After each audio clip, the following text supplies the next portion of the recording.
Demons. Lord knows, I've had my demons. It all started when I had this growing sense of fear. Being a woman in my culture, you never feel safe, let alone respected. And I was afraid. I was afraid to walk alone. I was afraid of the dark. I was afraid. The funny thing about demons is they only do us harm. But we invite them into our lives. We open the door. We make the tiny decisions day after day to slowly hand over control.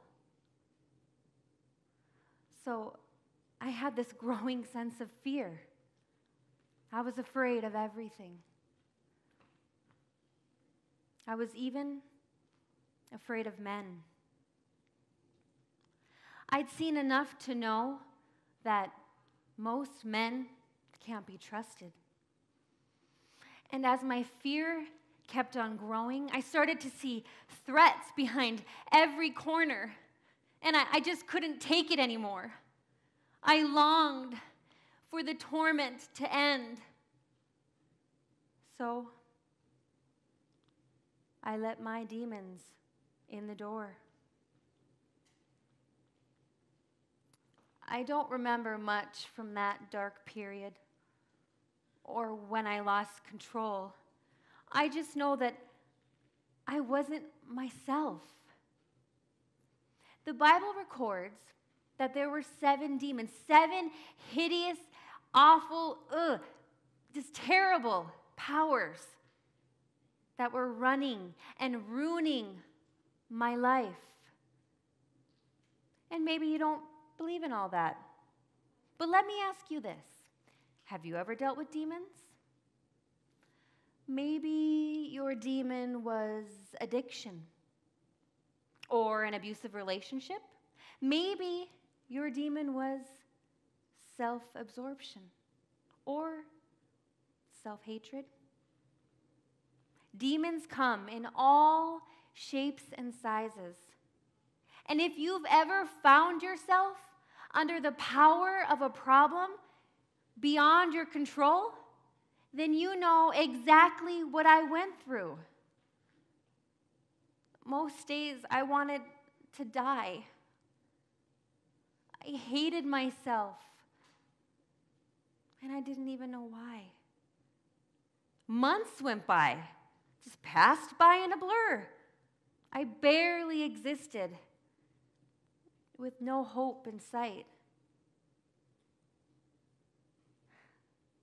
Until I met him. It was like being woken up and rescued from a bad dream. I still remember his voice, his gentle, powerful voice. "Mary," he said. When he spoke to me, my demons, they fled. The fog was lifted. My head was cleared, and my nightmare just melted away. With a single word, Jesus set me free from my 7 debilitating demons, and I could breathe again. I decided right then and right there that I would never leave his side again. So I didn't. I followed him everywhere. If you think that Jesus' entourage was just a bunch of bearded bums, think again. The Bible confirms that women followed him too. And we did because he treated us differently. In Jesus, we found a new kind of family, defined by love and respect. It didn't matter how much money you made or what gender or race you were. Jesus went out of his way to surround himself with outcasts. He loved welcoming people who just didn't belong. Now, I and the other women followed him and provided for his ministry with whatever resources we could spare. I saw many others getting healed and set free, just as I had been. It was like a fairy tale. And we hoped it would never end.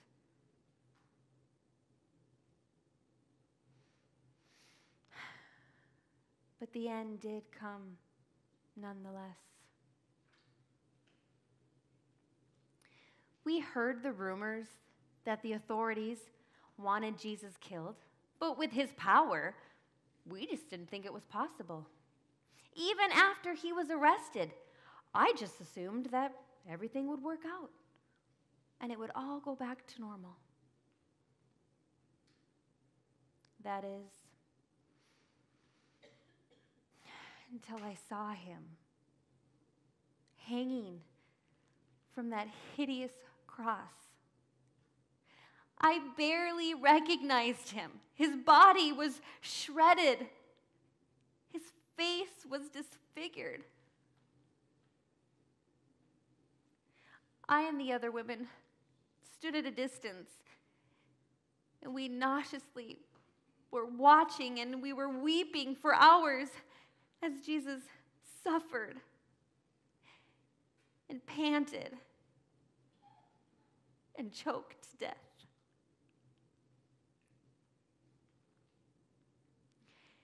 He didn't say much throughout that ugly day, and I wasn't close enough to hear everything. But I heard his final cry. My God, why have you forsaken me?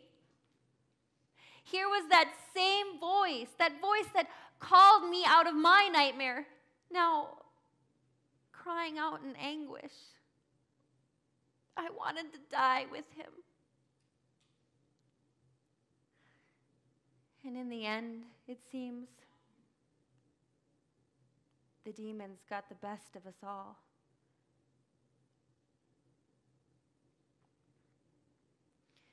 Now, Matthew, Mark, Luke, and John each said that I went to Jesus' tomb on the third day. It was early in the morning and still quite dark, so I didn't see that the stone had been rolled away until I was close. Imagine walking through a dark graveyard, stumbling upon a grave that had been dug up. I freaked out, and I ran back to tell the disciples. I was out of breath when I got there, and I screamed, "John, Peter, the tomb, it's open. The stone was moved away." John and Peter just looked at one another in shock, but then they sprinted towards the tomb. I was already exhausted, but I managed to stumble back, sobbing as I ran. John was much younger and faster, so he outran Peter, but he couldn't bring himself to crawl into the tomb. But Peter went right in to find that the tomb was empty. The only thing that remained was Jesus' burial linens. They both emerged as pale as ghosts, and they silently walked back in bewilderment. And I just stood there, numb, feeling more alone than ever. I had come to pay my respects to a dead man who treated me with grace and with dignity, who saved my life, and I couldn't even do that. So I slowly peered into the tomb, and I thought I was dreaming. There was two brilliant angels sitting where Jesus had been laid. "Woman," they asked me, "why are you crying?" I thought, why am I crying? My Lord is dead, his body is gone, and you ask me why I am crying? Do angels have the emotional intelligence of camels? I said to them, "My Lord is dead, and they've taken him away, and I don't know where they put him." Oh, I grew dizzy, and I slowly backed out of the tomb, and I turned to see a man standing there. I didn't recognize him. I thought perhaps it was the gardener here to start his morning work. He too asked me, "Woman, why are you crying? Who is it you are looking for?" And I began to weep aloud. "Sir, please, if you have taken him away, tell me where you have put him, and I will go get him. Please tell me." And then he said my name, and my life changed forever. "Mary." Once again, his voice woke me up. His words broke my chain, and my eyes were opened. And I recognized that the gardener was Jesus. I began to cry aloud, "Rabboni, my teacher." I didn't want to let him out of my sight, but I had to go tell the others. My feet were throbbing almost as fast as my heart was beating. I finally made it back, and I burst through the door, and I said, "I have seen the Lord." They didn't believe it right away. No one believed until Jesus himself came and spoke to them. Even then, we struggled to believe our own eyes. As more people came to believe that Jesus was alive, we started meeting together to eat together and to talk about him. We treated one another with great love, just as he did. And we helped as many people as we possibly could. I came to realize that we were just doing what he taught us to do. A family of outcasts, savoring and sharing Jesus' life-changing love. Soon there were thousands of us as people were getting saved everywhere. The movement spilled out of our city and exploded across the known world. And everywhere the message of Jesus went, demons were crushed and people were restored.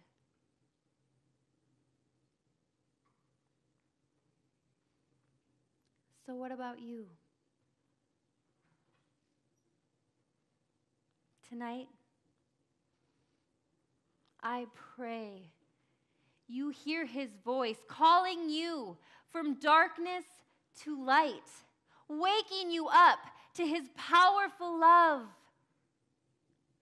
and inviting you into his family of outcasts. I'm still not so sure about men, but I am sure about this man. I never once saw Jesus turn someone away in need. Never. And I never saw a demon withstand his power. Because in this family, Jesus sets people free.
Far be it from me to not believe,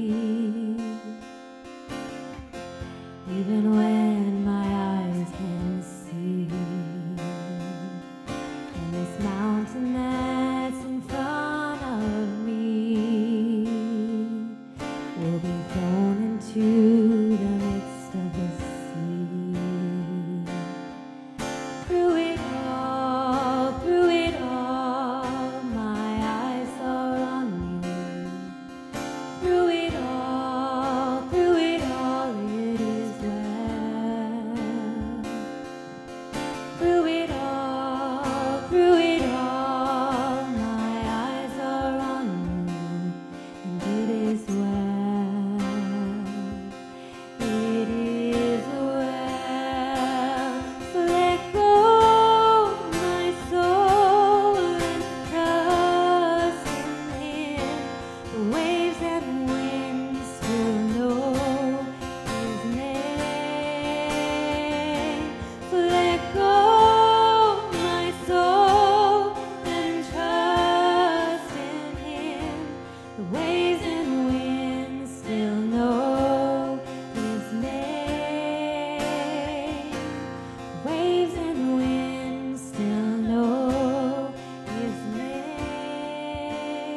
didn't think that I could ever be saved, but little did I know he does it every day. The demons in my mind demanded to stay, but when he looked into my eyes, he sent them away.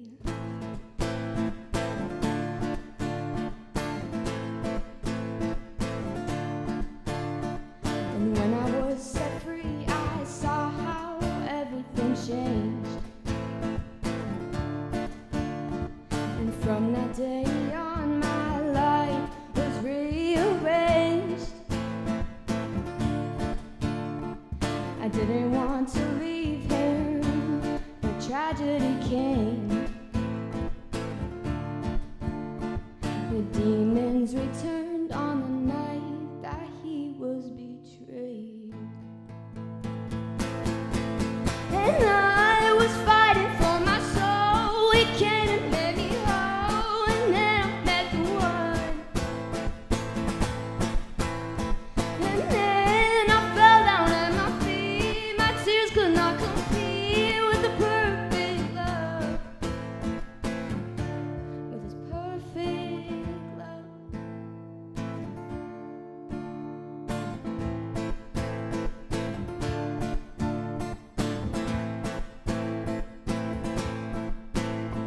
The early morning light broke into the vacant cave.